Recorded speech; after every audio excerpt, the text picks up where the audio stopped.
Takže ahoj lidi, vítám vás u tohoto videa. Venku je 5 stupňů, ale mě to vůbec nezastaví, protože je to úplně super. Hele, víš co? Opravdu já jsem teďka v tričku. Já jsem venku jenom v tričku, v kraťasách a v termosportku, jo. Takže je to úplně super. Ještě před týdnem jsem chodil v zimní bundě, opravdu. A teďka už v 5 stupních jsem v tričku, protože jsem otužilej, protože tím, že jsem se chodil fakt otužovat každý den, tak moje tělo si aj začíná zvykat, jo. Ano, trošku cítím ten chládek, jako v ledničce, ale je to v pohodě, myslím, že to zvládnu, já poběžím rychle, jako mohl jsem si vzít aspoň dlouhý rukav, termo, ale mě se to už nechtělo hledat a říkal jsem si, tak to zkusíme, jo. Tak to zkouším. Myslím, že by to mělo být v pohodě, postupně se bude oteplovat i ráno, takže to bude čím dál tím lepší a lepší, takže když to zvládnu v tyhle dny, tak už to zvládnu jakýkoliv jiný den, že? Je to tak. Jinak dneska je neděle, obyčejný pracovní den, ale jako je i víkend, takže nebudu brát úplně tak zostra. A dneska budu plánovat celý týden, těším se na to. Plánování je hodně důležité. Mě plánování baví, takže já si to užiju. Je to super. Jinak, co se týče toho, tak co bylo včera, tak včera prostě jasně udělal jsem si svoje návyky. Byl jsem ve fitku s Nikolou, tak jsme si tak zacvičili. To si myslím, že bylo v pořádku, jo. Prostě cvičili jsme různě, hlavně to břicho jsme hrotili.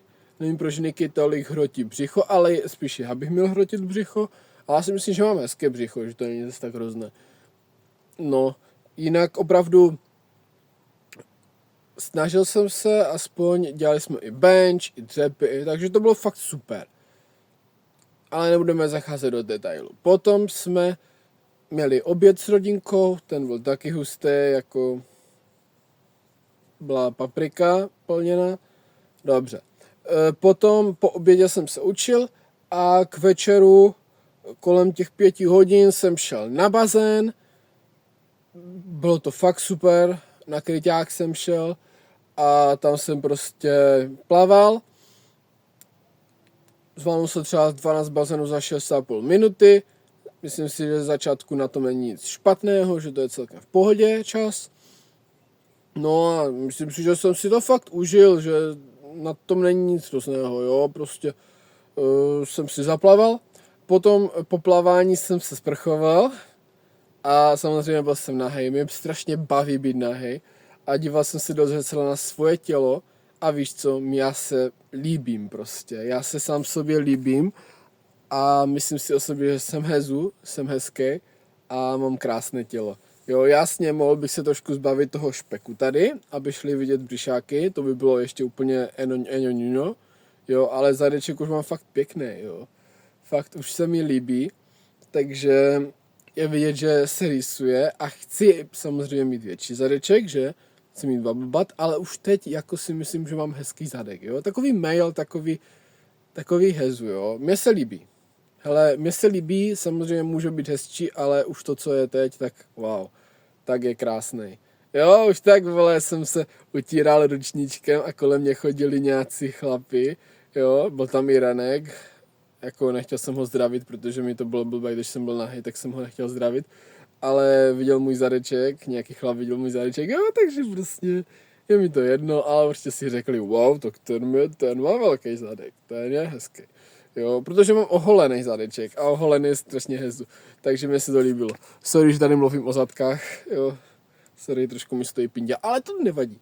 Takže i tohle je součástí našeho života, takže proto o tom mluvím. Jo, potom jsem šel do Kauflandu, koupil jsem si nějaké chálky, bylo to super. Třeba kakauko a loupák, to je jedno. Ale v Polsku to neměli, v Polsku neměli loupáky, víš co, v Polsku neměli takovej Kaufland, prostě jako možná někde měli, ale ne blízko a prostě, chlapeš, prostě ten český vibe je nejlepší prostě, jo, sleva v Kauflandu, tak Češi jdeme na slevy, jo, prostě mě to baví, jo, prostě Česko je úplně super, Česko mě baví, miluju Česko, takže o tom to vlastně je.